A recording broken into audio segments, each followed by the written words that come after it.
ఉగాది తెలుగు సంవత్సరాది. తెలుగు కాలమానం మొత్తం 60 సంవత్సరాలు. ప్రభవతో మొదలై అక్షయనామ సంవత్సరంతో ముగుస్తాయి. అందులో 40వ సంవత్సరమే ఈ పరాభవ నామ సంవత్సరం. అకార్డింగ్ టు ఆస్ట్రానమీ, గురుగ్రహం జూపిటర్ సన్ చుట్టూ రివాల్వ్ అవ్వడానికి 12 ఇయర్స్ పడుతుంది.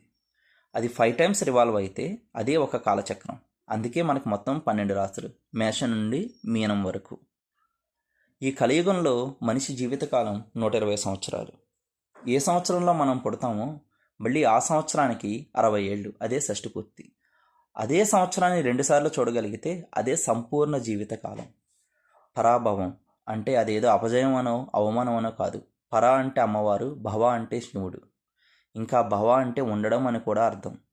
అంటే అర్ధనారీశ్వర తత్వం. ఆ శివపార్వతుల చెంత ఉంటూ భగవంతునికి దగ్గరగా ప్రశాంతంగా బ్రతుకుతూ ఎవరి పని వారు చేస్తూ ఆత్మవిశ్వాసం మరియు పరమాత్మ విశ్వాసంతో పరస్పర విజయాలతో అందరూ ఆనందంగా ఉండాలని ఆ భగవంతుని ప్రార్థిస్తూ అందరికీ ఉగాది శుభాకాంక్షలు.